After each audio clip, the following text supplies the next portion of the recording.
ओम का उच्चारण करेंगे। ओम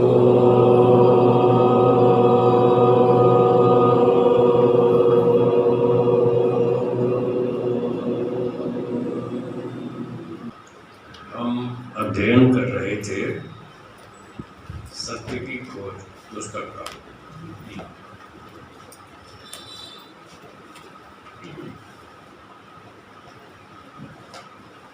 पुस्तक निकालिए।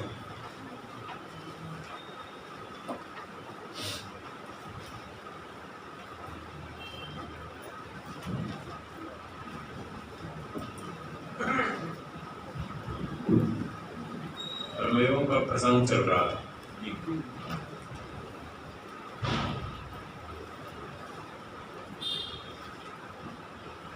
आत्मा की बात रात को चल रही थी।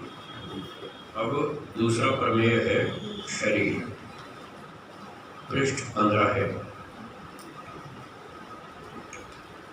जो पृथ्वी जल आदि पंच महाभूतों से बना है, ये शरीर जो दिख रहा है सामने, स्थूल शरीर पंच महाभूत से बना है, जिसके माध्यम से आत्मा कर्म करता है, कर्मों का फल सुख दुख भोगता है, उसे शरीर कहते हैं। तो ये शरीर है, इसको भी जानना है। 5 भूतों से बना है, पृथ्वी जल अग्नि वायु आकाश। अगर अलग अलग इन 5 भूतों को आप देखें, पृथ्वी को अलग देखें, जल को नदी में बहता है उसको देखें, अग्नि को देखें, वायु और आकाश का भी विचार चिंतन करें, तो इन अलग अलग भूतों में इतना आकर्षण नहीं होता।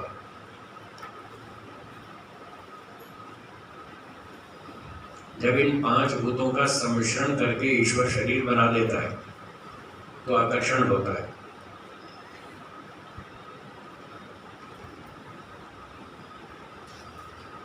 तो ये आकर्षण नहीं होना चाहिए, इसको खत्म करना है।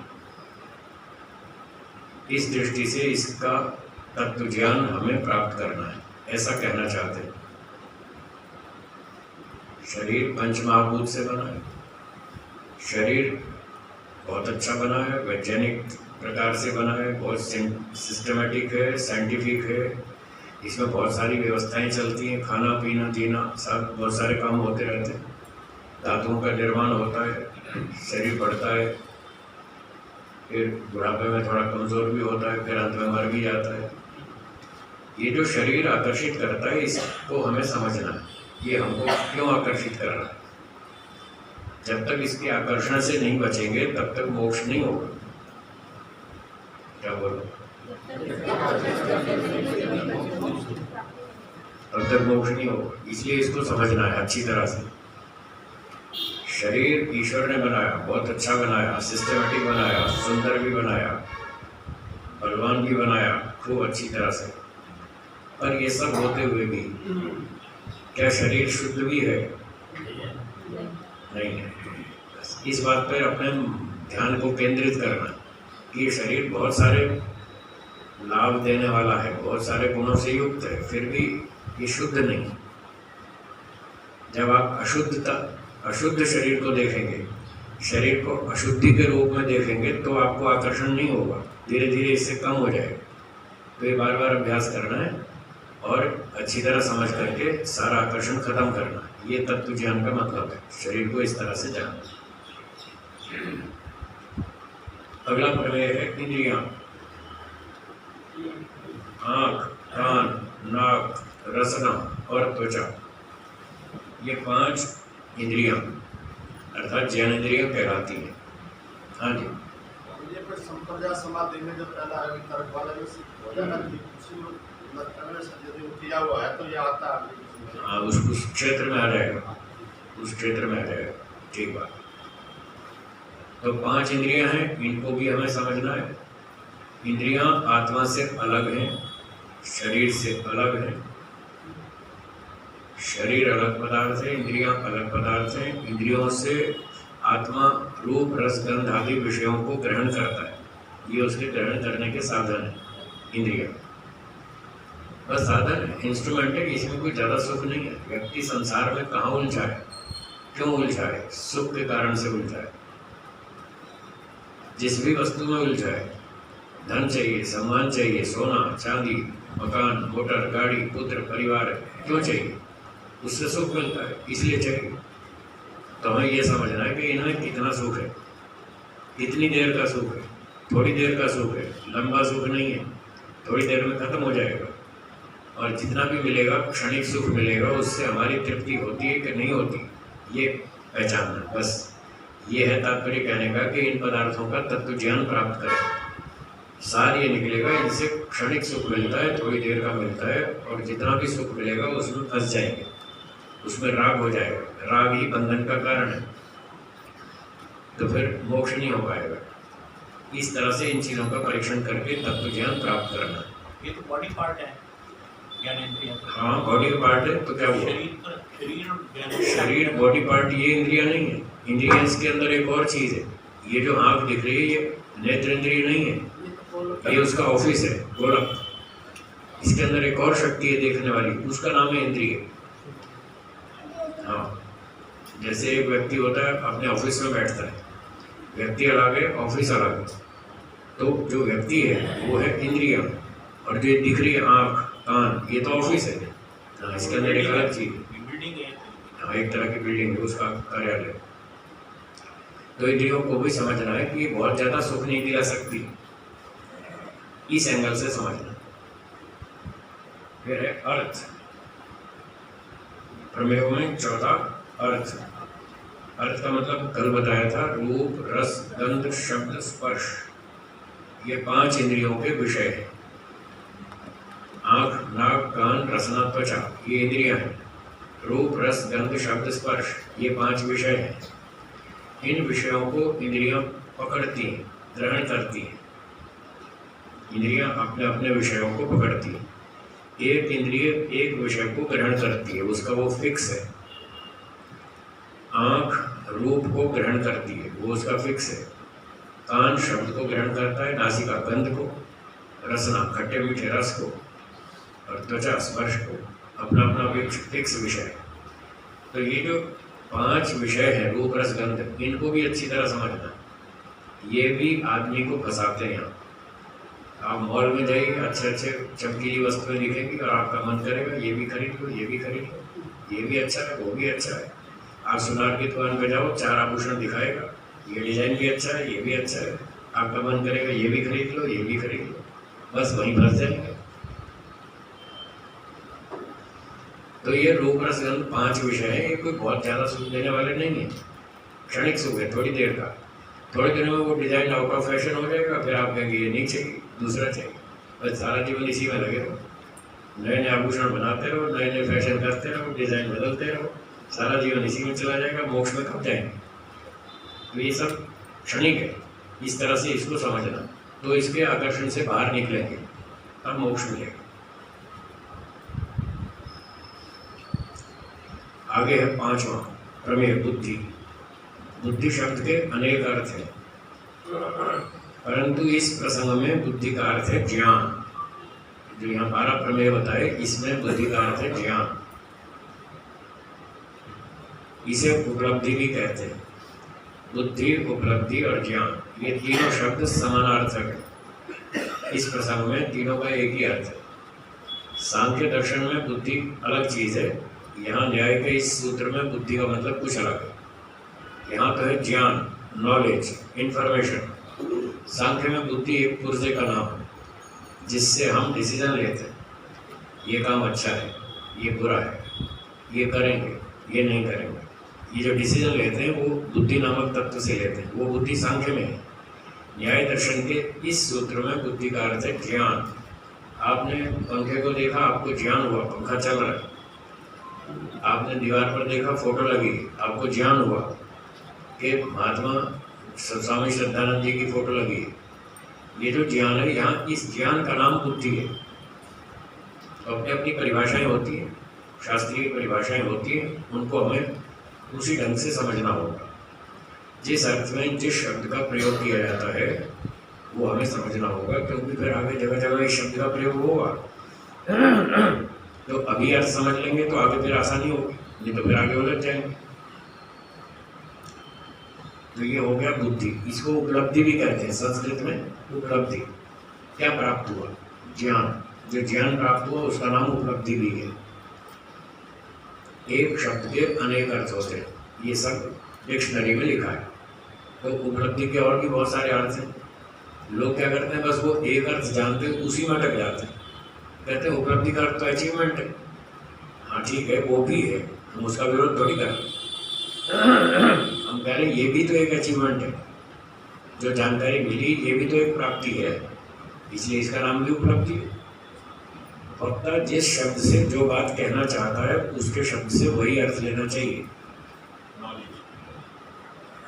तो आप ठीक समझेंगे वो क्या कहना चाहता है, नहीं तो आप अटक जाए। तो ये बुद्धि शब्द का अर्थ हुआ। आगे है मन। मन एक समय में एक ही काम करता है। ये परिभाषा यहाँ इस सूत्र में है, न्याय दर्शन में, जिसके आधार पर ये बात लिखी है। युगपत ज्ञानानुत्पत्तिर मनसो लिंगम। मन का लक्षण है वो एक समय में एक ही काम करता है, एक ही ज्ञान को उत्पन्न करता है। आप आँख से देखेंगे तो रूप का ज्ञान होगा, और मन आँख के साथ जुड़ा है तो ज्ञान होगा। मन कान से जुड़ा है तो रूप का ज्ञान नहीं होगा। एक समय में एक इंद्रिय से जुड़ेगा, और जिस इंद्रिय से जुड़ेगा उसी का ज्ञान होगा। कभी कभी ऐसा लगता है कि मन से अनेक काम एक साथ हो रहे हैं, अनेक इंद्रियों का ज्ञान हमको एक साथ प्राप्त हो रहा है, कभी कभी ऐसा लगता है। फिर व्यक्ति को ये भ्रांति हो जाती है कि बहुत सारे काम भी इकट्ठे होते हैं। जैसे एक व्यक्ति जंगल में जा रहा है, चलता भी जा रहा है, पाँव से चल भी रहा है, आँख से देख भी रहा है रास्ते को, हाथ में डंडा भी है, डंडा भी साथ लेके चल रहा है, फिर इधर उधर देखता भी जा रहा है। कोई भेड़िया, कोई जंगली पशु तो नहीं आ रहा, सब चारों तरफ नज़र घुमाता जा रहा है। तो चल भी रहा है, देख भी रहा है, जंगल की आवाज़ें सुन भी रहा है। ऐसे बहुत सारे काम एक साथ होते दिख रहे हैं। तो व्यक्ति को लगता है कई काम भी एक साथ हो सकते हैं। इसका उत्तर है कि वहाँ पर मन की गति बहुत तेज है। ऐसा इसलिए लगता है कि वो कई काम एक साथ हो रहे हैं। वो मन की गति तीव्र होने से हम उसका क्रम पकड़ नहीं पाते, तो ये भ्रांति होती है कि कई काम एक साथ हो रहे हैं, जबकि एक समय में एक ही काम होता है, बहुत सारे काम एक साथ नहीं होते।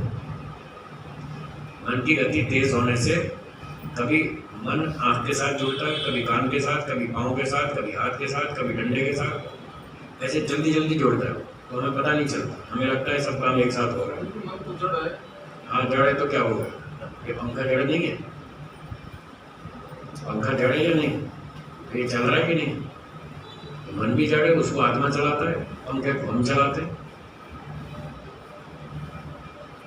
पंखा भी जड़ है, वो भी चलता है, ट्रेन भी जड़ है, वो भी जड़ है, वो भी तेज चलती है बहुत।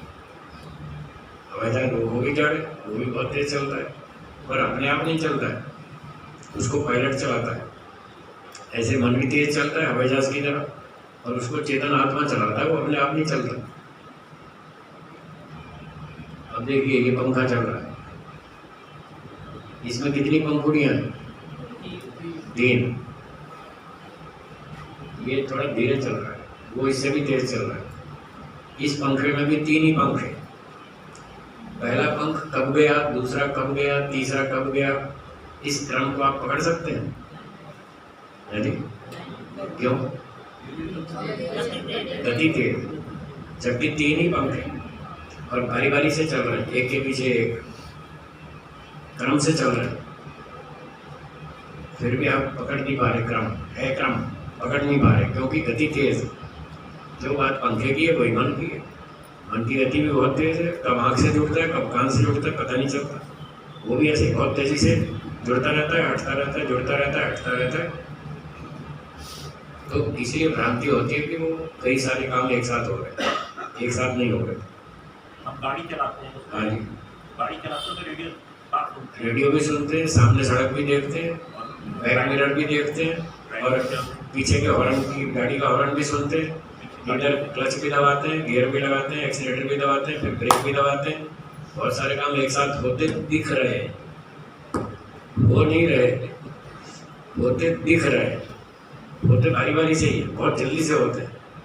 उसका क्रम बहुत तेज है, इसलिए हम पकड़ नहीं पा रहे। जैसे मैंने पंखे का उदाहरण दिया, पंखे के पंख बारी बारी से चल रहे हैं, क्रम से चल रहे हैं, पर उसकी गति बहुत तेज है, इसलिए हम पकड़ नहीं पा रहे। पहला पंख कब गया, दूसरा कब गया, तीसरा कब गया, वो हम पकड़ नहीं पा रहे, जबकि वो क्रम चल रहा है क्रम से। स्वामी जी, ये उदाहरण भी ठीक है कि जैसे एक अध्यापक बोल के बच्चों को लिखवा रहे हैं, ब्लैक बोर्ड पे भी लिखवा रहे हैं और बच्चा अध्यापक की बात भी सुन रहे हैं और उधर भी देख रहे हैं और लिख भी रहे हैं। हाँ बिल्कुल ठीक, ये उदाहरण सही है। बच्चा भी कई काम एक साथ कर रहा है, ऐसा लगता है, सुन भी रहा है, देख भी रहा है, सुन भी रहा है, लिख भी रहा लिख है, भी रहा है। ऐसा लगता है तीनों काम एक साथ हो रहे हैं, जबकि उसमें बहुत माइक्रो सेकंड का फर्क है, सेकंड से भी कम हिस्सा, इतना छोटा फर्क है। मन इतनी तेज चलता है, फटाफट बदलता है वो। तो बच्चे का मन कभी आँख के साथ जुड़ता है, कभी कान के साथ जुड़ता है, कभी वो पेन के साथ जुड़ता है, हाथ के साथ, फिर वो लिखता जाता है, सुनता जाता है, लिखता जाता है, सुनता जाता है, लिखता जाता है। ऐसा जल्दी जल्दी होता है, ऐसे ही होता है। ये उदाहरण ठीक है। हाँ जी बोलिए। अंदर ज्वाला में वो एक समय 3 काम करते एक साथ 3 काम करते थे, हैं, लिखने का, सुनने का, बोलने का। मैं भी करता हूँ, मुझे पढ़ा नहीं, मैं भी करता हूँ।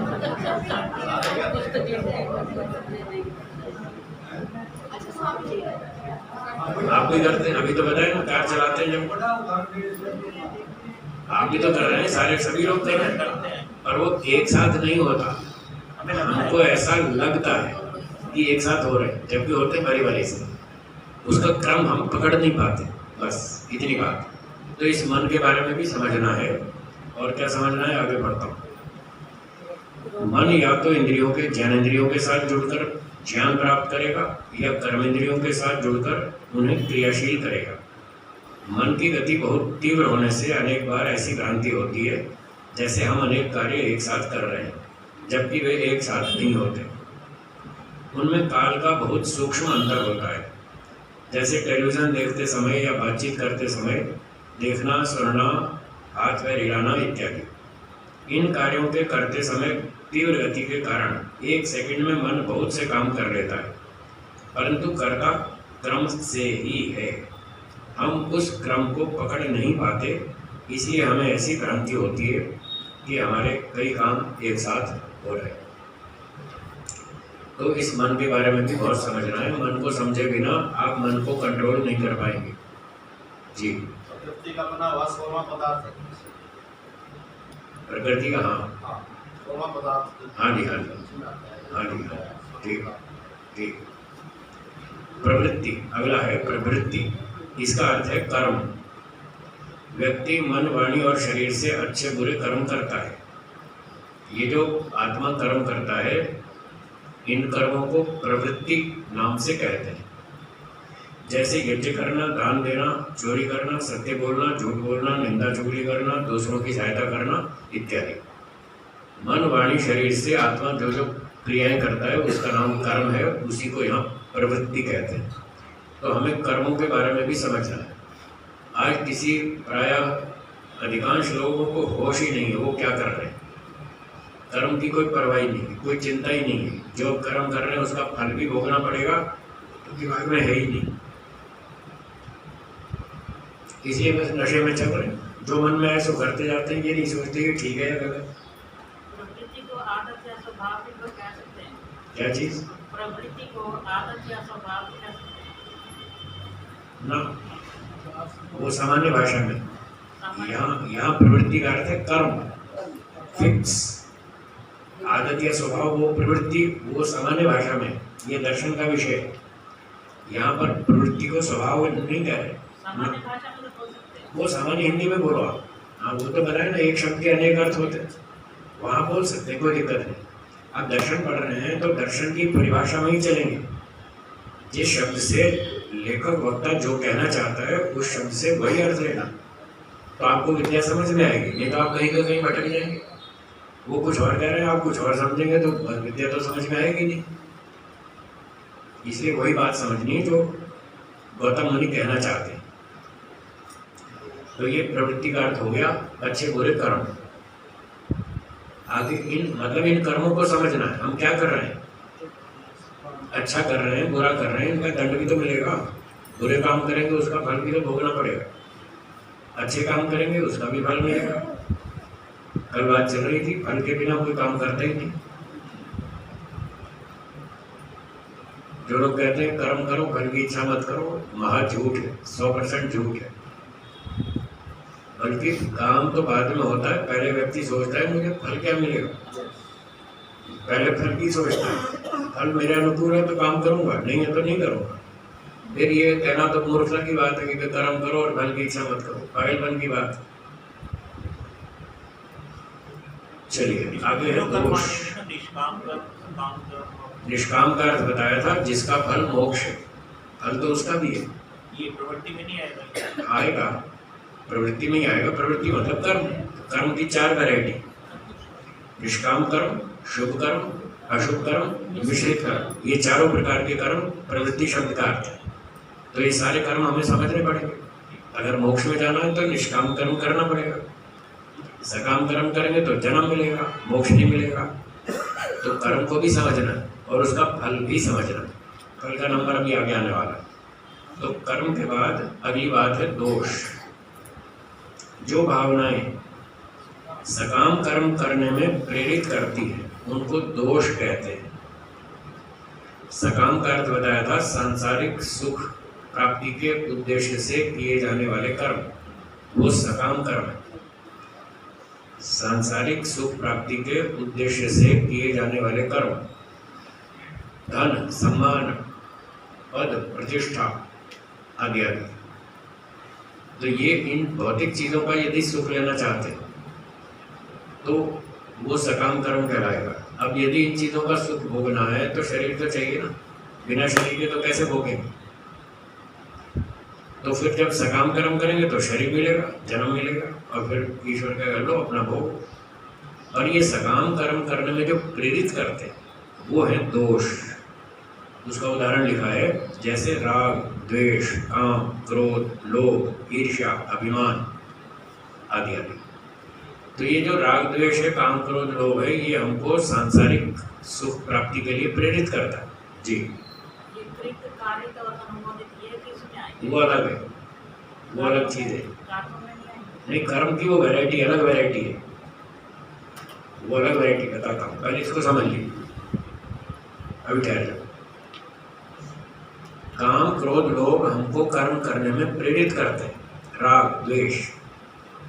आप अपने बच्चों के लिए धन कमाते हैं, हाँ या ना, कमाते हैं? क्यों कमाते हैं? पड़ोसी के लिए नहीं कमाते, अपने बच्चे के लिए कमाते हैं, क्योंकि उससे राग है। उस बच्चे के लिए, अपने बच्चे के लिए आप दिन रात 15 घंटे की मेहनत करते हैं, पड़ोसी के बच्चे के लिए 1 घंटा भी खर्च नहीं करते। क्यों करते हैं? अपने बच्चे के लिए, उससे राग है। तो ये राग आपको व्यापार करने के लिए, पैसा कमाने के लिए प्रेरित करता है, इसलिए इसको दोष कहते हैं। इसका टेक्निकल नाम है दोष। ये दोष, राग, द्वेष आदि किसी का बुरा सोचते हैं, किसी के विनाश की योजना बनाते हैं, उसके विनाश का प्रयत्न भी करते हैं। वो सारा जो कर्म करते हैं उसके पीछे द्वेष कारण है। तो ये राग द्वेष को भी समझना है कि हम ये सकाम कर्म क्यों कर रहे हैं।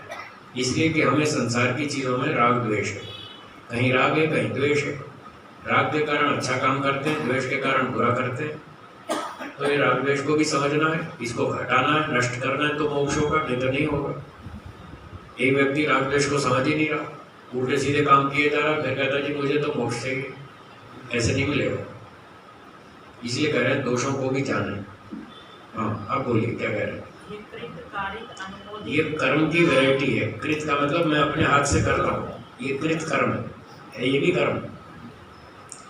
और कारित का मतलब मैं अपने हाथ से नहीं करता। एक नौकर बिठा दिया मैंने, चलो भाई तुम करो, दुकान खोल दी, एक नौकर को बिठा दिया, तुम दुकान चलाओ, मैं तुम्हें तनख्वाह दे दूंगा, बाकी प्रॉफिट मेरा। ये कारित कर्म। अनुमोदित का अर्थ है कुछ लोग योजना बना रहे थे कि हम यज्ञशाला बनाएं, हमने उसका समर्थन कर दिया, हाँ हाँ बनाओ बनाओ, अच्छी बात है, परोपकार का काम है, गौशाला चलाएं, हाँ हाँ चलाओ चलाओ। तो ये हमने समर्थन किया, इसको अनुमोदित कहते हैं। ये भी कर्म है, हमने जो अनुमोदन किया ये भी एक कर्म है, इसका भी फल मिलेगा। चाहे अपने हाथ से करें उसका भी मिलेगा, दूसरे से करवाएंगे आदेश देकर वो उसका भी फल मिलेगा, और समर्थन करेंगे उसका भी मिलेगा। एक और भी बिल्कुल कहते हैं संगीत, प्रारब्ध और हाँ, वो भी वैरायटी है कर्मों की। इन्हीं कर्मों की वो स्थिति है। जो काम हम अभी कर रहे हैं, चालू है, अभी अधूरा है, उसका नाम है क्रियमाण कर्म। वर्तमान काल में किए जाते हैं। हाँ, जो वर्तमान में हम कर रहे हैं, आपको मान लो 20 रोटियां बनानी है, तो आपने रोटी बनानी शुरू की, 12 रोटी बन गई, 8 बाकी है, अभी चल रहा है काम, पूरा नहीं हुआ, इसको बोलेंगे क्रियमाण कर्म। ठीक है। अब वो 20 रोटियां बनानी थी, 20 पूरी हो गई, काम खत्म हो गया, ये संचित हो गया, आपके खाते में जमा हो गया। जब तक इसका फल नहीं मिलेगा तब तक वो संचित कहलाएगा, डिपॉजिट। ठीक है। अब आपने 2, 4, 5, 10, 20, 200, 500 काम कर दिए, सारे धीरे धीरे धीरे सब जमा हो गए, 500 कर्म जमा हो गए। 500 में से 200 कर्मों का फल ईश्वर ने दे दिया, अब आप उसका फल भोग रहे हैं। जिसका फल मिलना आरंभ हो गया उसका नाम है प्रारब्ध कर्म। तो 500 में से 200 का फल मिलना शुरू हो गया, वो है प्रारब्ध कर्म। 300 अभी जमा है, वो है संचित कर्म, और जो अभी चल रहा है वो है क्रियमाण कर्म। तो ये उन कर्मों की स्थिति है, काल के हिसाब से, फल के हिसाब से वो उनकी स्थिति है। ठीक है। हाँ जी। वैदिक एक स्वामी वैदिक सन्यासी हुए हैं, स्वामी समर्पणानंद जी। हाँ ठीक है। उन्होंने गीता पे एक भाष्य किया है। ठीक है। उन्होंने जो कर्मण्यवाधिकार के जो श्लोक है, ठीक है। उसमें उन्होंने कर्म की डेफिनेशन की है कि कर्म, अकर्म और विकर्म, हाँ। 3 प्रकार के कर्म बताए। ठीक है। और यहाँ पे वो 4 प्रकार के कर्म बताए हैं। हाँ, उनमें क्या, उनमें क्या व्याख्या की? कर्म का मतलब क्या? उसमें कर्म में ये बताया कि जैसे संध्या करना अच्छा काम, ठीक है। लेकिन अगर सैनिक है तो वो बाहर पहरा दे रहा है, देश के लिए बंदूक लेके खड़ा है, और यदि उस टाइम पे यदि वो संध्या करते और दुश्मन अटैक कर दे, क्या कहते, विकर्म। हाँ, विकर्म हो गया। वो विकर्म हो गया। हाँ, नहीं, उसने देश की रक्षा के लिए दुष्ट को मारा। दुष्ट को नहीं मारा, हाँ। दुष्ट को मारने के लिए तैयार खड़ा है और सामने दुश्मन है और वो संध्या करने बैठ गया। तो अच्छा, वो विकर्म हो गया। हाँ, मतलब ड्यूटी छोड़ के दूसरे काम में उलझ गया। जो ड्यूटी थी पहले लड़ने की वो छोड़ दी, गौण कार्य पकड़ लिया, ये विकर्म हो गया। अच्छा, अकर्म क्या है? मतलब वो गलत कार्य करना है, उसको अकर्म। वो अकर्म, ऐसा उन्होंने लिखा है। ठीक है, उन्होंने अपनी व्याख्या की होगी, पर ये अकर्म विकर्म ऐसा कहीं शास्त्रों में ये शब्दावली नहीं है, वैदिक शास्त्रों में नहीं है। ये तो गीता की अपनी शब्दावली है, और कर्म का व्याख्या करना गीता का विषय भी नहीं। गीता में तो बहुत भयंकर मिलावट है। गीता ना कोई अध्यात्म की पुस्तक है, ना मोक्ष मिलने वाला उससे, कल भी मैंने बताया था, वो इतिहास की पुस्तक है। अगर आपको मोक्ष में जाना है तो गीता पढ़ने की जरूरत नहीं है। गीता पढ़ने से मोक्ष नहीं होता है। गीता पढ़ने से केवल इतना होता है कि व्यक्ति को कर्म करने में जोश आता है। जो आलसी निकम्मा बैठा हो, उसको कर्म करने के लिए जोश दिलाना हो तो उसको गीता पढ़नी चाहिए। अर्जुन को भ्रम हो गया कि मैं तो युद्ध नहीं लड़ूंगा, और श्री कृष्ण जी ने उसको ऐसा बढ़िया उपदेश दिया, वो तैयार हो गया लड़ने को। बस इतना लाभ है गीता पढ़ने। ना उसमें कोई अध्यात्म है, ना कोई मोक्ष है, ना कोई समाधि है, ना कोई उससे कोई लेना देना नहीं है। आपको अध्यात्म समाधि मोक्ष प्राप्त करना हो तो योग दर्शन पढ़ो, सांख्य पढ़ो, उपनिषद पढ़ो। दर्शन उपनिषद ये है मोक्ष के शास्त्र, वो मोक्ष शास्त्र नहीं है, वो इतिहास की पुस्तक है। तो कर्म विकर्म छोड़ो, फालतू की बातें, अपने दर्शन की बात करो, उससे पूछो जो पूछना है, फिर आपको समझ में आएगा। हाँ जी, क्या बोल रहा हूँ?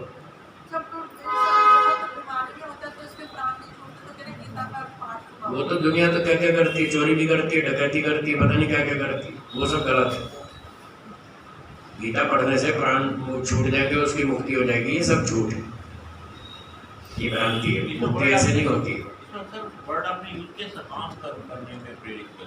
हाँ, तो ये सांसारिक कर्म करने के लिए राग द्वेष प्रेरित करते हैं, मोक्ष के लिए नहीं करते। मोक्ष के लिए तत्व ज्ञान और वैराग्य प्रेरित करता है। ठीक है। हाँ, तो इस मिश्रित कर्म को अगर ये करेंगे तो उसमें नहीं आएगा ये? मिश्रित कर्म में भी सकाम है ना, वो भी तो सकाम है। 3 तरह के सकाम कर्म है, शुभ, अशुभ और मिश्रित। ये 3 तरह के सकाम कर्म। राग द्वेष तो सकाम कर्म को प्रेरित करता है करने के लिए, निष्काम कर्म के लिए राग द्वेष प्रेरित नहीं करता है, उसके लिए तत्व ज्ञान और वैराग्य प्रेरित करता है।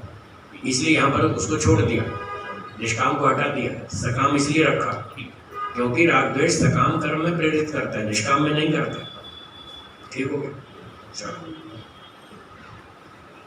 अब आगे चलते हैं। 9वां नंबर प्रेत्यभाव। इसका अर्थ है पुनर्जन्म, मरने के बाद दूसरा जन्म होगा। आगे बढ़ता हूँ। आत्मा वर्तमान शरीर को छोड़ देता है जिसे मृत्यु कहते हैं और नया शरीर धारण कर लेता है, इसको जन्म कहते हैं। इस प्रकार से बार बार पिछला शरीर छोड़कर नया शरीर धारण करना, ये प्रेत्यभाव अर्थात पुनर्जन्म कहलाता है। तो पुनर्जन्म को भी समझना है। आज 90% लोग पुनर्जन्म को नहीं मानते, या तो नहीं मानते या संशय। मानने वाले 5-10% लोग, उनमें भी अधिकांश लोग शाब्दिक रूप से मानते हैं, समझ में तो उनके भी नहीं आया। इक्के दुक्के लोगों को पुनर्जन्म समझ में आता है कि मरने के बाद दूसरा जन्म होगा। 2-4 लोगों को ही आता है बस, वो फिर फल को ध्यान में रख करके अच्छे काम करते। जिनको पुनर्जन्म समझ में नहीं आता वो तो घोटाले ही करते। वो क्या सोचते हैं अगला जन्म किसने देखा? बोलते तो हैं शाब्दिक ज्ञान तो है भाई, शाब्दिक है, दूसरे जीवन उस शाब्दिक से काम नहीं चलता। तत्व ज्ञान चाहिए, परिणाम तो तत्व ज्ञान से आएगा। एक व्यक्ति ने शाब्दिक ज्ञान प्राप्त कर लिया, पकौड़े कैसे बनते, रसोई में घुसता नहीं, बेसन घोलता नहीं और कढ़ाई में तेल गरम करता नहीं, प्रैक्टिकल कुछ नहीं, खाली शाब्दिक ज्ञान है कि हाँ रसोई में जाओ, बर्तन में बेसन घोलो, फिर उसमें प्याज लहसुन वो डालो, आलू डालो, ये डालो वो डालो, उसको घोलो, फिर तवे कढ़ाई गरम करो, उसमें तेल गरम करो, फिर इसमें ऐसे ऐसे डालो, ऐसे ऐसे पकाओ, उसको निकालो। थ्योरी सारी सीख ली, रसोई में घुसता नहीं, बताओ क्या होगा उससे? पकौड़े खाने को मिलेंगे? तो थ्योरी के साथ प्रैक्टिकल भी तो चाहिए। शाब्दिक ज्ञान तो थ्योरी है केवल, उससे कुछ नहीं होने वाला। तो पुनर्जन्म होगा ये शाब्दिक ज्ञान। जिसको तत्व ज्ञान है वो फिर सोच समझ के काम करेगा। अगर मैंने घोटाला किया तो भगवान सुअर बनाएगा, कुत्ता बनाएगा, सांप बनाएगा, बिच्छू बनाएगा। क्या मैं सुअर, सांप, कुत्ता, बिच्छू बनना चाहता हूँ? अगर ये समझ में आएगा तब व्यक्ति बुरे काम से बचेगा, नहीं तो नहीं बचेगा। आज देखो सब लोग घोटाले कर रहे हैं, बुरे काम से कोई परवाह ही नहीं बुरे काम की। हाँ जी, कर्म किए होंगे तो हमारे को मनुष्य का शरीर मिला है, ये प्रतिभाव हो गया। हाँ, ये प्रतिभाव हो गया। ये लग जाएगा। और ये बात सोचते कहाँ है लोग? नहीं सोचते। प्रतिभाव तो है पर लोग समझते नहीं। उसको गौतम मुनि जी कह रहे हैं समझो, प्रतिभाव को वास्तविक रूप से समझो। इसको खिल्ली मत उड़ाओ, इसको हवा में मत उड़ाओ कि किसने देखा अगला जन्म। पढ़ना अलग है, समझना और भी कठिन है जैसे। चलिए, तो इसको भी हमें समझना है और स्वीकार करना है। कैसे समझेंगे? चलो छोटा सा बता ही दूं फटाफट। प्रेत्यभाव पुनर्जन्म को हम कैसे समझें? मोटे मोटे 3 प्रश्न पूछूंगा, सरल सवाल, आप उत्तर दे सकते हैं। पहला प्रश्न, आपको मनुष्य का शरीर मिला, हाँ या ना? मुफ्त में मिला या कोई कर्मों का फल है? आपने इतना तो मान लिया कर्मों का फल है, ठीक है, चलो मान के चलते हैं ये कर्मों का फल। दूसरा प्रश्न, कर्म पहले किया जाए फल बाद में दिया जाए, ये नियम ठीक है या फल पहले दिया जाए कर्म बाद में किया जाए? कौन सा नियम ठीक है? दोनों बात आपने सही बताई। ये शरीर मुफ्त में नहीं मिला, ये कर्मों का फल है। कर्म पहले करेंगे, फल बाद में मिलेगा। तीसरा सवाल, आपको तो पैदा होते ही फल मिल गया, पैदा होते ही शरीर मिला और शरीर कर्मों का फल है। आपने कहा था कर्म पहले करेंगे फल बाद में मिलेगा। जब आपको पैदा होते ही फल मिल रहा है तो तीसरा सवाल है, जिन कर्मों से आपको ये शरीर मिला वो कर्म आपने कब किए थे? अब आपने बोला मैंने कुछ नहीं बोला, आपने बोला पिछले जन्म में, मैंने तो कुछ नहीं बोला। कर्म किया पिछले जन्म में, फल मिला इस जन्म में, हो गया पुनर्जन्म, हो गया। तो ऐसे विचार करेंगे तो समझ में आएगा। आपको मनुष्य का जन्म क्यों मिला? सुअर कुत्ते वाला क्यों नहीं मिला? आपने अच्छे काम किए और जिसने बुरे काम किए उसको सुअर कुत्ता बना दिया ईश्वर ने। ईश्वर न्यायकारी है या अन्यायकारी? तो न्यायकारी है तो सीधी बात है, जिन्होंने अच्छे काम किए उनको मनुष्य बनाया, जिन्होंने बुरे काम किए वो जंगल में, कोई पहाड़ में, कोई नदी में, कोई समुद्र में, कोई जंगल में, कोई बर्फ में, ऐसे ऐसे प्राणी बना दिए ईश्वर ने। ये पुनर्जन्म। अब बोलिए, समझ में आ गया? सुअर कुत्ता ये सब सुअर कुत्ते बनते रहेंगे सारे हैं? सुअर कुत्ते बनते रहेंगे बनने के बाद सुअर वो क्या कह रहे हैं? प्रश्न तो समझने दो, क्या पूछ रहे? सुअर के बाद फिर वो अगला जन्म हर जन्म में सुअर नहीं बनेगा। एक संप्रदाय ऐसा भी है जो ये कहता है कुत्ता हर जन्म में कुत्ता ही बनेगा, सुअर हर जन्म में सुअर बनेगा, पुरुष हर जन्म में पुरुष बनेगा, स्त्री हर जन्म में स्त्री बनेगी। मूर्खों की बात, बिना सिर पैर की। क्या कोई व्यक्ति इतने अपराध करता है कि उसका दंड कभी खत्म ही ना हो? नहीं। तो कुत्ता अगर हर जन्म में कुत्ता ही बनेगा तो ऐसी बात हुई ना, उसका दंड कभी खत्म ही नहीं होगा। ये तो पागलों जैसी बात, मूर्खों जैसी बात है, बिना सिर पैर की। फिर कर्मफल व्यवस्था का क्या मतलब?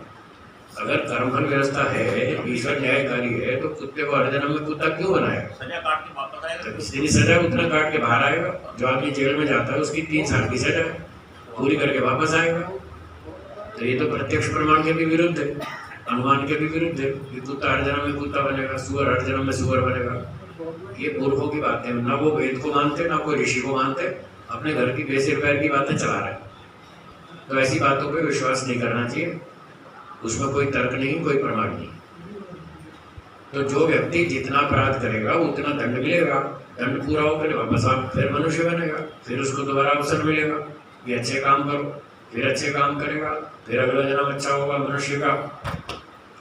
तो जब जब अच्छे काम करेगा, अच्छे कर्म यदि आपके 50% से अधिक हैं या 50% भी हैं, तो सामान्य मनुष्य का जन्म मिलेगा। 50% अच्छे हैं तो, और अच्छे 50 से अधिक हैं, 55, 60, 65, 70, 80, 90 अच्छे कर्म अधिक है, तो ऊंचे ऊंचे धनवान, विद्वान, बलवान, बुद्धिमान के घर जन्म मिलेगा। उतना उतना प्रमोशन होता जाएगा। 100% अच्छे काम करेंगे तो मोक्ष हो जाएगा, और बुरे काम 50 से ज़्यादा कर लिए, 60-70% पाप किए तो फिर सुअर कुत्ते बने, और जो फालतू पाप किए उसका दंड भोग के वापस फिर मनुष्य बनेंगे। ये सत्यार्थ प्रकाश के 9वें समोल्लास में लिखा है। ऋषियों का प्रमाण है, वेदों का प्रमाण है। ऋषि लोग अपनी ओर से कुछ नहीं कहते, जो भी कहते हैं वेद की बात कहते हैं, ईश्वर की बात कहते हैं। बोलिए। जैसे औरत और पुरुष होते हैं तो उनके भी कर्मों में डिफरेंस होता है कि भाई उसके तो श्रेष्ठ कौन से कर्म श्रेष्ठ होंगे तो पुरुष मिले, और अगर स्त्री या पुरुष, मतलब स्त्री या पुरुष का जन्म मिलता है। हाँ, वो भी कर्मों का फल। स्त्री का जन्म मिला वो भी कर्म फल है, पुरुष जन्म मिला वो भी कर्म फल है। तो इनमें से उच्च कौन है? उच्च कौन सा है? झगड़े वाला सवाल। स्त्री पुरुष में ऊंचा कौन है, ये झगड़े वाला सवाल है। पुरुष योनि में तो चले गए जी। है? पुरुष योनि में तो आ गए। अच्छा देखो, अभी फैसला हो जाएगा, अभी पता लग जाएगा। मैं सवाल पूछता हूँ, आप उत्तर देंगे, अभी पता चल जाएगा। है? अच्छा देखिए, मेरा प्रश्न सुनिए। पुरुषों में से ऐसे कितने लोग हैं जो अगली बार फिर से पुरुष बनना चाहते हैं? वो हाथ ऊंचा करेंगे जो पुरुष बनना चाहते हैं। ठीक है। माताओं में से कितनी माताएं हैं जो अगले जन्म में पुरुष बनना चाहती हैं? ठीक। अब पुरुषों में से कितने पुरुष हैं जो अगले जन्म में स्त्री बनना चाहते हैं? सभा चट मैदान हो गया फैसला। हाँ बोलिए, क्या पूछ रहे हैं? है? क्या लिखा है? वो तो मैं भी कह रहा हूँ, थोड़ा ही अंतर है। 19-20 का अंतर है, बहुत ज्यादा नहीं है। 19-20 का ही अंतर है, बहुत ज्यादा नहीं है। स्वामी जी, एक और शंका है। हाँ बोलो। जैसे हम कोई जानवर योनि में आया, गाय बनी या कुत्ता बना, कुछ बना, तो हम उनकी सेवा करते हैं। गाय हमने पाली, हम उसकी सेवा करते हैं। क्या उसके जो पुण्य कर्म हुए, उस आत्मा के कोई पुण्य कर्म हुए पहले, क्या वो घटेंगे उसमें? किसके? गाय के या मनुष्य के? गाय के। गाय के पुण्य कर्म। हाँ। हाँ, वो क्या घटेंगे? पूछ रहे हैं। नहीं, कोई नहीं घटेगा। अगर हम पशु की सेवा करते हैं हाँ, उसका कोई लॉस नहीं। तो कोई लॉस नहीं। ना ना ना, कोई लॉस नहीं। आपका पुण्य बढ़ेगा। आपने गाय को भोजन खिलाया, उसकी रक्षा की, सेवा की, आपका पुण्य बढ़ेगा। आप एक मनुष्य, एक अतिथि बनकर आया आपके घर पे, आपने उसकी सेवा की, समय लगाया, खाना खिलाया, पैसा भी खर्च किया, सम्मान भी किया, तो इसका आपको पुण्य मिलेगा। उसको कोई लॉस नहीं है। कुछ लोग ऐसी बात चलाते हैं कि यदि आपने किसी दूसरे व्यक्ति से 100 रुपये का सेवा ले ली तो आपका 100 रुपये का खाते में से पुण्य कट जाएगा। ऐसा आपने सुना है ना? वो गलत है, वो झूठ है, बिल्कुल नहीं कटेगा। बल्कि जो सेवा कर रहा है उसको पुण्य मिलेगा। और जहाँ तक मैं समझता हूँ ऋषियों की बात, उसके अनुसार जिसने सेवा ली है, जिसने सेवा ली है 10-20 रुपए का पुण्य और मिलेगा। कटने की तो बात दूर, बल्कि और पुण्य मिलेगा। सेवा लेने पर भी पुण्य मिलता है। हाँ, अब आप कहेंगे ये अजीब बात है। इसका प्रमाण सुनिए, इसका प्रमाण सुनिए कि सेवा करने वाले को तो 100 रुपये का पुण्य मिलेगा। आपने अतिथि की सेवा की, 100 रुपये का खर्चा किया, 100 रुपये का आपका पुण्य मिलेगा। 10-20 रुपये का उसको भी पुण्य मिलेगा। हाँ, अच्छा देखिए, मैं उदाहरण देता हूँ। हम लोग परिवारों में जाते हैं, आप लोग यजमान बुलाते हैं कि आज भोजन आ रहे हैं, हम कहते हैं ठीक है भोजन कर लेंगे। तो जब हम भोजन करने जाते हैं परिवारों में, तो यजमान हमको भोजन खिलाता है। तो भोजन खा के हम बोलते हैं अच्छा जी बहुत बहुत धन्यवाद माता जी, आपने बहुत अच्छा भोजन खिलाया, ऐसा बोलते ना। तो यजमान क्या बोलता है जी ये तो हमारा सौभाग्य है, आपने हमारा भोजन स्वीकार किया। अगर आप हमारा भोजन स्वीकार नहीं करते तो हमको ये पुण्य कैसे मिलता? ऐसा बोलते कि नहीं बोलते ना? तो यजमान ने जब विद्वान को, अतिथि को भोजन खिलाया तो उसको खिलाने का पुण्य मिला। और अगर वो खाए नहीं तो कैसे पुण्य मिलेगा? उसने भोजन खाकर उसके पुण्य कमाने में सहयोग दिया कि नहीं दिया? तो जो अच्छे काम में सहयोग देगा उसका पुण्य नहीं मिलेगा? तो उसको भी 20 रुपये का पुण्य मिलेगा। खाने वाले को भी देखो, हमारे डबल फायदा है, रोटी भी खाने को मिलती है, पुण्य भी मिलता है। हाँ लो, बीमारी में सेवा लेते हैं, आप कोई बात नहीं, पाप नहीं लगता है? नहीं पाप लगता है। पाप इस बात का लगता है आपने जब गलत भोजन खाया था, अब उसका दंड भोग रहे हैं जो बीमार हुए। जो बीमार हुए ये उसका दंड है तो सही। पाप तो तब लगा था जब आपने गलत भोजन खाया, तब पाप लगा था, जिसका दंड मिला कि आप रोगी हो गए। अब जो सेवा कर रहा है उसको पुण्य मिल रहा है, और आपको भी थोड़ा 20 रुपये का मिलेगा, 100 रुपये का उसको मिलेगा, 20 रुपये का आपको मिलेगा। एक और प्रमाण सुनिए, महर्षि मनु जी ने बताया कि जो मांस खाते बेचते हैं उसमें 8 लोग अपराधी हैं। हाँ या ना? अनुमंता च विशसिता च, ऐसे श्लोक है। अनुमति देने वाला, काटने वाला, बेचने वाला, खरीदने वाला, परोसने वाला, पकाने वाला, खाने वाला, सारे अपराधी 8 प्रकार। जब ये मांस खाने में 8 प्रकार के लोग सहयोग दे रहे हैं तो सारे अपराधी हैं कि नहीं? जब बुरे काम में सहयोग देने वाला अपराधी है तो अच्छे काम में सहयोग देने वाला पुण्यात्मा क्यों नहीं? वो अच्छे काम में सहयोग दे रहा है। एक व्यक्ति यज्ञ कर रहा है तो किसी ने आसन बिछाया, यज्ञ का सामान लगाया, किसी ने सामग्री कूट के तैयार की, किसी ने अन्न तैयार किया, किसी ने आहुति दी, इनको सबको पुण्य मिलेगा या नहीं? जब यहाँ अच्छे काम में सारे लोग सहयोग कर रहे हैं, सबको हिस्सा मिलेगा, सबको पुण्य मिलेगा, ईश्वर देगा। तो ऐसे ही जब हम कोई सेवा करेंगे उसमें हमको पुण्य मिलेगा। जिसकी सेवा करेंगे उसने हमको सहयोग दिया इस पुण्य के कमाने में, तो 10-20% उसको भी मिलेगा, क्यों नहीं मिलेगा? और इसका प्रमाण छठे समूह वैशेषिक दर्शन के 6ठे अध्याय में लिखा है। जो मैं बोल रहा हूँ इसका प्रमाण है, ऋषि का वचन है, प्रमाण है। वैशेषिक दर्शन 6ठा अध्याय, उसमें लिखा है कि पाप कर्म करने में हिंसा का दोष लगता है। करने वाले को भी, खाने वाले को भी, खिलाने वाले को भी, और हिंसा के भोजन में भी, उसमें सब में पाप लगता है। ये मेरा प्रमाण है। मैंने 2 प्रमाण सुनाए, वैशेषिक दर्शन का और मनुस्मृति का। जी स्वामी जी, जैसे मान लो कोई आत्मा है, उन्होंने शरीर से स्वामी ज्ञानंद जी थे, मान लो उनको कोई मोक्ष नहीं मिलता, हाँ, और जो सत्यवती जी, स्वामी सत्यवती जी, उनको मोक्ष नहीं मिला, क्योंकि आज हम उनकी पुस्तकों से बहुत लाभ सीख रहे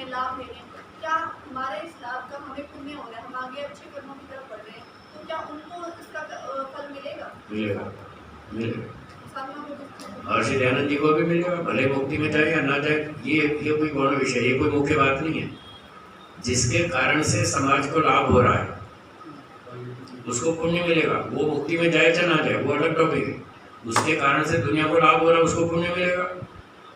एक आदमी गलत पुस्तक लिखता है, भटका देता है दुनिया को भ्रांतियों में, उसको पाप लगेगा। जैसे मुसलमान जब तक उसकी किताब पढ़ के दुनिया भटकती रहेगी तब तक उसका सारा पाप लगेगा।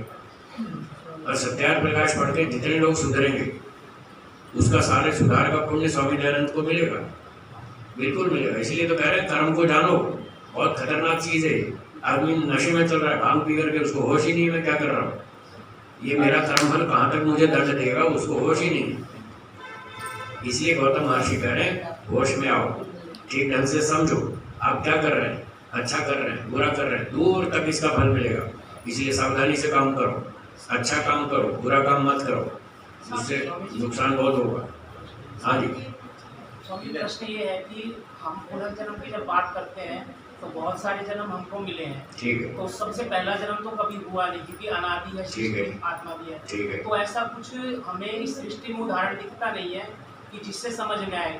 कुछ लोग उसका क्या नहीं समझ में आ रहा कि पहला मतलब ऐसा कुछ चीज होती भी है कि मतलब जो हमेशा से अनादि हो, कभी ना कभी तो शुरुआत हुई होगी। हाँ, ये तो सब इसका उत्तर सुनो।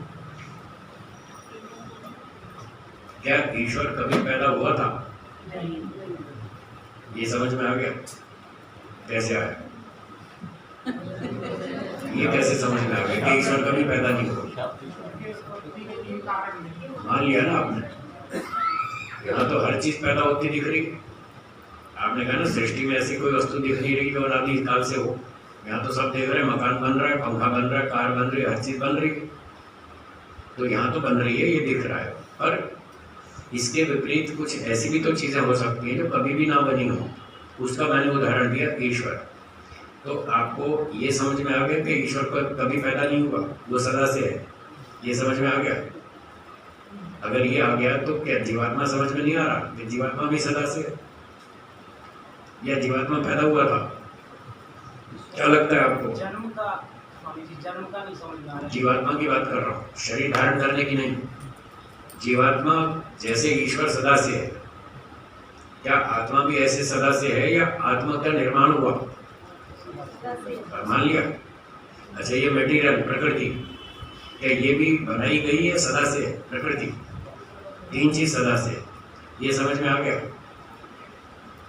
तो तीन द्रव्य जब सदा से हैं तो उनके जो गुण हैं वो भी सदा से होंगे या वो बाद में पैदा हुए? ठीक है, तो आपने ये मान लिया तीन पदार्थ अनादि हैं, उनके गुण कर्म भी अनादि हैं। इन तीन में से एक आत्मा है, आत्मा सदा से है तो उसके गुण कर्म भी सदा से है। आत्मा की आदत है कर्म करना, उसकी आदत भी सदा से है तो वो सदा से कर्म कर रहा है। फिर पहली बार कर्म क्यों माने? जब आत्मा ही सदा से है और उसके गुण कर्म भी सदा से है तो कर्म सदा से कर रहा है। ऐसे विचार करेंगे तो आएगा समझ में। तो आत्मा सदा से कर्म करता है, पहली बार कभी शुरू नहीं हुआ। अभी ठहरो ठहरो, पूरा सुनो। पहली बार कभी कर्म शुरू नहीं किया उसने, आत्मा सदा से कर्म कर रहा है। ईश्वर उसके कर्मों का हिसाब रखता है और ठीक न्याय से फल देता है समय आने पर। जब जिस कर्म का फल देने का समय होता है तब उस समय पर ईश्वर उसके कर्मों का फल देता है। ये काम कब से हो रहा है? ये भी सदा से। ईश्वर जब से तभी से कर रहा है, आत्मा जब से है तभी से काम कर रहा है। और ईश्वर जो फल दे रहा है वो कहाँ से दे रहा है? इस मटेरियल में से दे रहा है। ये शरीर हमको एक प्रकृति से बना कर दिया तो हमारे कर्मों के आधार पर ही तो दिया ना। तो जब से आत्मा कर्म कर रहा है तब से ईश्वर उसके कर्मों का फल दे रहा है और प्रकृति में से दे रहा है। कोई निष्काम कर्म करता है उसको मोक्ष फल दे देता है, जो सकाम करता है तो सांसारिक सुख दे देता है या दुख दे देता है, जैसा भी उसका कर्म हो उस हिसाब से। तो तीनों चीजें अनादि हैं, तीनों का काम शुरू से चल रहा है, अनादि काल से चल रहा है, पहली बार कभी भी शुरू नहीं हुआ। ये मैंने एक पक्ष सुना है। अब दूसरा सुनिए। कल्पना करते हैं कि पहली बार ईश्वर ने सृष्टि बनाई। आप जो कह रहे हैं ना समझ में नहीं आता, अब समझ में आ जाएगा। ये एक पक्ष था अनादिकाल से। अब दूसरा पक्ष, कल्पना करते हैं कि पहली बार ईश्वर ने सृष्टि बनाई। सबसे पहली सृष्टि में ईश्वर केवल मनुष्य बनाएगा या गाय घोड़े कुत्ते सुअर घास फूस भी बनाएगा? सब बनाएगा। मान लिया, चलो पहली बार ईश्वर ने सृष्टि बनाई और पहली बार सृष्टि में उसने गाय बनाई, घोड़े बनाए, गधे बनाए, वृक्ष बनाए, अनाज गेहूँ चना फल फूल शाक सब्जी केला संतरा अंगूर पपीता सब बनाए और मनुष्य भी बनाए। तो जिन आत्माओं को मनुष्य का शरीर दिया और जिनको कुत्ते गधे सांप बिच्छू का दिया, ये ईश्वर को पहली बार जब बनाएगा तो कर्म के आधार पर देना होगा या बिना कर्म के? हैं? कर्म कहाँ से आया? अभी तो पहली बार बना रहे, कर्म कहाँ से आया? यही घोटाला है, यही तो आप पकड़ नहीं पा रहे बात। जब पहली बार बनाएंगे तो बिना कर्म के सुअर कुत्ते बनाने पड़ेंगे, बिना कर्म के वनस्पति, बिना कर्म के मनुष्य। जब बिना कर्म के किसी को सुख देना किसी को दुख देना, ये न्याय है क्या? तो आपको ईश्वर अन्यायकारी है ऐसा मानना पड़ेगा। यदि आप ये मानते पहली बार ईश्वर ने सृष्टि बनाई तो ईश्वर को अन्यायकारी भी मानना होगा। अब बोलो कितने लोग तैयार हैं ईश्वर को अन्यायकारी मानने के लिए? फिर आपकी बात तो फिर इसलिए कह रहे हैं ये अनादिकाल से है, पहली बार कभी शुरू नहीं हुआ। और जो लोग ये मानेंगे चलो पहली बार उसने अन्याय कर दिया, मान लेते, फिर आगे कर्म के हिसाब से दे देगा। तो मेरा उत्तर है जो पहले ही दिन नौकरी पे बैठता है और पहले ही दिन रिश्वत लेता है, उस पर आप भरोसा करेंगे आगे ठीक काम करेगा? है जी? तो पहले दिन जो घोटाला करता है तो आगे क्या भरोसा करेंगे आगे ठीक करेगा? वो आगे भी ठीक नहीं करेगा। तो फिर ईश्वर को अन्यायकारी मानना होगा। ऐसा मानना वेद के विरुद्ध है, इसलिए झूठ है। जो बात वेद के विरुद्ध है वो झूठ है। तो आपकी कल्पना झूठ है, ये पहली बार सृष्टि बनाई, बिल्कुल झूठ है, 100%। आए समझ में? चलो आगे चले, चलिए आगे बढ़ते। तो ये हो गया पुनर्जन्म। अब 10 नंबर पे है फल। इसका अर्थ है कर्मों का फल। आत्मा जैसे भी अच्छे बुरे कर्म करता है उनका फल उसे अच्छा बुरा अर्थात सुख दुख के रूप में मिलता है। कर्मों का फल जाति आयु भोग, ये वही सकाम कर्मों की चर्चा चल रही है। जो सकाम कर्म राग द्वेष से प्रेरित होकर किए थे उनका फल जाति आयु भोग, ये 3 तरह का फल मिलता है। जाति अर्थात मनुष्य पशु पक्षी आदि शरीर, ये शरीर का नाम है जाति मनुष्य का। पशु गाय घोड़ा सुअर कुत्ता हाथी वृक्ष वनस्पति गाय तो अपना अनाज फल फूल शाक सब्जी, तो ये सारा जो शरीर है इसका नाम है जाति। आयु का मतलब जीने के लिए समय। मनुष्य को भगवान ने 60 70 80 90 100 साल जीने का समय दिया। क्या चींटी 100 वर्ष जी सकती है? कुत्ता 100 साल जी सकता है? तो ये आयु का मतलब है। हर प्राणी को अलग अलग जीने का समय दिया गया। किसी का 10 सेकंड भी है, ऐसे भी प्राणी है वो 10 सेकंड में मर जाते हैं, कोई 20 सेकंड में, कोई 50 सेकंड में, कोई 2 घंटे में, कोई 10 दिन में, कोई 25 दिन में, कोई 2 साल में, कोई 5 साल में, कोई 50 साल में, कोई 100 साल में, कोई 200 400 भी। तो ये जो जीने का समय दिया हर प्राणी को अपना अलग अलग, ये कर्मों का फल है, इसको आयु बोलते हैं। और आगे तीसरा है भोग अर्थात खाने पीने जीने और रहन सहन के साधन मकान मोटर गाड़ी धन संपत्ति इत्यादि, ये भोग शब्द का अर्थ है। मनुष्य बन गए तो हमको कोई माता पिता मिलेंगे तो घर भी होगा, कुछ कपड़े भी होंगे, कुछ खाने पीने को भी मिल जाएगा। अगर संपन्न घर है तो नौकर चाकर भी होंगे, चांदी के बर्तनों में भी दूध मिल सकता है बच्चे को। अगर संपन्न परिवार में है तो, गरीब है तो सामान्य भोजन सामान्य परिवार सामान्य संपत्ति। तो जो भी उसको इस तरह के खाने पीने जीने रहने के साधन मिलते हैं ये सारे भोग शब्द का अर्थ है। तो ये कर्मों का फल है। एक को विद्वान के घर में जन्म मिला वो उसके कर्म का फल है, एक को मूर्ख शूद्र के घर जन्म मिला वो उसका कर्म फल है, एक को बलवान क्षत्रिय के घर जन्म मिला वो उसका कर्म फल है, एक को धनवान के घर जन्म मिला वो उसका कर्म फल है। तो ये है जाति भोग, ये है सकाम कर्मों का फल। 3 फल मिलेंगे जाति आयु और भोग। अगर ये मनुष्य वाले और अच्छे विद्वान धनवान बलवान परिवार में हुआ जन्म तो ये जात्यायु भोग उसको सुख देंगे, सुख अधिक देंगे। और गरीब परिवार में हुआ, पढ़ाई लिखाई कुछ नहीं, ऐसे अनपढ़ लोग हैं, गाली गलौज करते हैं, बदतमीजी करते हैं, कोई सभ्यता नहीं, कोई अनुशासन नहीं, तो वहाँ उसको दुख ज़्यादा मिलेगा। तो जो पहले बताया सुख ज़्यादा मिलेगा वो स्वर्ग है, वो यहीं पर ही है, इसी धरती पे। तो जब हमारे कर्म 50-60% से ज़्यादा अच्छे होंगे तो स्वर्ग में जाएंगे, और यदि 50% ही अच्छे हैं, 50 बुरे, तो फिर सामान्य शूद्र परिवार में जन्म मिलेगा, वहाँ तो भूखमरी और ऐसे गरीबी, ऐसे अनपढ़ लोग, तो वो एक तरह का नरक है। और बुरे कर्म 50 से अधिक कर दिए तो फिर नीचे जाएंगे, सुअर, कुत्ता, शेर, भेड़िया, हाथी, बंदर, ऐसी योनियों में जाएंगे, उसका नाम महानरक है। सब कुछ यही इसी धरती पर है। थोड़ा थोड़ा इस जन्म में फल मिलता है, बाकी सारा अगले जन्म में, दूसरे, तीसरे, चौथे, 5वें, 10वें जन्म में जब नंबर आएगा तब मिलेगा।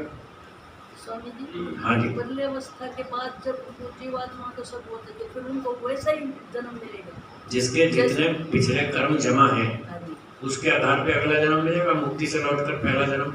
नहीं, मुक्ति के बाद नहीं, प्रलय के बाद। प्रलय के बाद, हाँ, प्रलय के बाद जो प्रलय होते समय जिसके जेब में जितने पैसे थे, अच्छा, रात को मैं 100 रुपये जेब में रख के सो गया, जब सुबह उठूंगा तो कितने रुपए होंगे? 100 ही होंगे ना। तो प्रलय के समय जिसके जितने कर्म जिसकी जेब में थे, तो प्रलय के बाद नई सृष्टि में उतने ही मिलेंगे, उसी के आधार पे अगला जन्म मिलेगा। ठीक है स्वामी जी, हाँ जी। मैंने YouTube में एक विद्वान जी से ईश्वर को भी नहीं पता होता है बहुत कब होगी हमारी, क्या ठीक है? हाँ, काफी कुछ ठीक है। कैसे? तो आप बताओ। मैं बताता हूँ। आयुर्वेद में 101 प्रकार की मृत्यु लिखी है। आयुर्वेद में, सुश्रुत में, उसमें लिखा है कि एक मृत्यु स्वाभाविक है। एक मृत्यु वो है बुढ़ापे में, जो 80-90 साल में होती है, जब शरीर की शक्ति धीरे धीरे धीरे खत्म हो जाएगी तो व्यक्ति लेटे लेटे गिर पड़ेगा, सोते सोते मर जाएगा, चलते चलते गिर पड़ेगा, शक्ति खत्म हो गई। जैसे मान लो दीपक जल रहा है, उसमें 30 ग्राम तेल है, बत्ती लगा दी, जला दिया, वो तेल जलता रहेगा, धीरे धीरे धीरे धीरे तेल खत्म हो जाएगा, बत्ती बुझ जाएगी। ये दीपक की स्वाभाविक मृत्यु है। ठीक है। और एक तेज हवा का झोंका आया, अभी 25 ग्राम तेल बचा हुआ है, एक झोंका आया, धड़ाम से दीपक बुझ गया, ये उसकी आकस्मिक मृत्यु है, एक्सीडेंटल डेथ। तो इसको अकाल मृत्यु कहते हैं। सुश्रुत में लिखा है 101 प्रकार की मृत्यु होती है, जिसमें से एक मृत्यु है स्वाभाविक, जो बुढ़ापे में होगी, और 100 प्रकार की तो एक्सीडेंटल है। जैसे तेज हवा के झोंके से दीपक अचानक बुझ गया, किसी को पता थोड़ी था कि कब बुझ जाएगा दीपक, हवा का झटका आया और खत्म। तो ऐसे मनुष्य की 100 प्रकार की एक्सीडेंटल डेथ है, तो उसका किसी को भी नहीं पता। अब कब रात को सोते सोते भूकंप आ जाएगा, किसी को पता थोड़ी। ईश्वर को तो शायद पहले पता लग जाएगा, भूकंप का तो पता लग जाएगा कि अभी 6 घंटे में यहाँ भूकंप आने वाला है, हमको पता नहीं चलता, उसको तो पता चल जाएगा। चलो भूकंप का तो पता लग जाएगा, बहुत सारा तो पता लग जाएगा, बहुत सारा पता नहीं चलेगा। एक आदमी जा रहा है, ट्रक चला रहा है, और उसको अचानक नींद का झोंका आ गया, ठोक दिया उसने कार वाले को, तो 4 आदमी मर गए ट्रक के नीचे। ये तो पता नहीं था ना कब इसको झोंका आएगा और कौन सी कार में ठोकेगा ट्रक वाला, ये तो कुछ पहले से डिसाइड था नहीं। तो वो जो 4 लोग मरे ट्रक के नीचे, ड्राइवर को नींद का झोंका आया और उसके नीचे मरे, ये तो ईश्वर को भी पता नहीं था। तो इस प्रकार की जो मृत्यु है, जो अचानक कभी भी कहीं भी कुछ भी हो सकता है, वो ईश्वर को भी नहीं पता, कुछ ईश्वर को मालूम हो जाएगा। जैसे मान लो रोगी हो गया, तो ईश्वर को पता है अब इसकी कितनी शक्ति है, और ये अभी 3 महीने से ज़्यादा नहीं चल पाएगा, ईश्वर को पता चल जाएगा। तो ऐसे ऐसे कुछ को पता चल जाएगा, और कुछ नहीं भी चलेगा, जो अचानक घटना होगी उसका पता नहीं भी चलेगा। तो ये उसका तात्पर्य। ठीक है जी। स्वाभाविक मृत्यु जो है स्वामी जी, 15 दिन पहले भोजन छोड़ देता है, इसकी स्वाभाविक एक निशानी है। हाँ, वो कर्म में वाले में आता है, वो ये सतमुख शरीर काम करना छोड़ देता है इसका। हाँ, उसके लक्षण लिखे हैं, लक्षण लिखे हैं, आयुर्वेद में भी लिखे हैं। धीरे धीरे उसको देखना बंद हो जाएगा, सुनना बंद हो जाएगा, बोलना बंद हो जाएगा, बात नहीं करेगा, तो वो लक्षण है कि बस अब ये मरने की तैयारी में, अब ये बस तैयारी में जो कुछ करना जल्दी कर लो, जिसको मिलना है मिलवा लो। फिर मत कहना साहब अंतिम दर्शन नहीं किया, आपने बताया नहीं था। तो डॉक्टर लोग भी बता देते हैं भाई अब 3 दिन से ज़्यादा नहीं चलेगा, जिसको बुलाना है बुला लो, और जो वसीयत करानी करा लो, जो साइन कराना है करा लो। फिर मत कहना हमें बताया नहीं था। तो ऐसे पता चल जाता है। उससे सूक्ष्म शरीर का भी पता लग जाता है कि मेरे साथ सूक्ष्म जैसे स्वाध्याय किया उसने, उसको ये भी मालूम हो जाता है कि मेरे साथ क्या क्या चीज़ जमी सूक्ष्म शरीर में। हाँ जी, कारण शरीर का पता लगा। जब कुछ बातों का ईश्वर को पता नहीं चलता जी, तो ईश्वर सर्वोच्च कैसे हुआ? जो पता नहीं चलता तो वो सर्वथा नई घटना नहीं है, उसकी लिस्ट में तो है पहले से। ये तो पता है एक्सीडेंट में मर सकता है, कब मरेगा ये पता नहीं। तो नई चीज तो कुछ भी नहीं हुई, सर्वज्ञता तो पूरी है। देखिए, आप एक दुकान पर गए मोमबत्ती खरीदने, आपने दुकान वाले से कहा भाई मोमबत्ती दे दो, तो आपको ये तो पता है कि भाई मोमबत्ती है इसके पास, किराने की दुकान है, मोमबत्ती तो होगी, ये तो आपको पता है। पर मोमबत्ती कहाँ रखी है ये तो नहीं पता ना आपको। और उसने फिर एक अलमारी में से निकाल के दे दी, तो आपको ये तो पता है तो यहीं पर ही, और इसी में से निकाल के देगा मोमबत्ती। लेकिन दुकान वाले को तो पता है ना जी। दुकान वाले को पता है। तो ईश्वर मैंने केवल इतना उदाहरण दिया कि जैसे आपको ये नहीं पता कि ये कौन सी अलमारी में रखी है मोमबत्ती, मेरा उदाहरण केवल आंशिक होता है। दुनिया का कोई भी उदाहरण 100% साध्य के तुल्य नहीं होता। न्याय दर्शन में यही समझा है। तो मैं 100% तुल्यता नहीं दिखा रहा, आप ऐसा मत पकड़िए, जो मैं कहना चाहता हूँ उसको पकड़िए। आपको ये तो पता है कि मोमबत्ती है इसी दुकान में, पर कहाँ रखी है ये आपको नहीं पता। इतनी बात समझ में आई?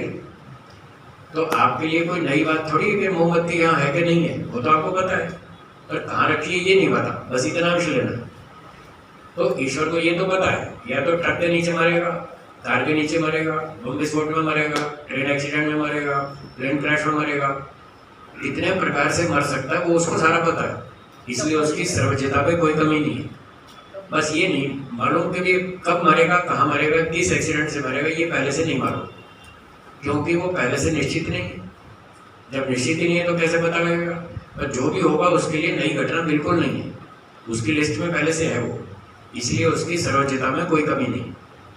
ठीक है, आगे समझ में। समय समाप्त होता है, यहाँ विराम देंगे, एक बार ओम का उच्चारण करेंगे।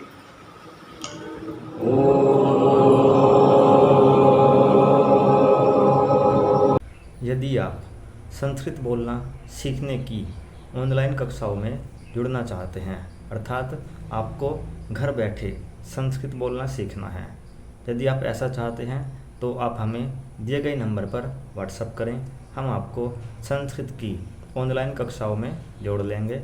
वहाँ पर आप घर बैठे ही संस्कृत बोलना सीख सकते हैं। यदि आप संस्कृत सीखने की कोई पुस्तक खोज रहे हैं तो भी आप हमें दिए गए नंबर पर संपर्क करें, हम आपको संस्कृत सीखने की पुस्तक उपलब्ध कराएंगे।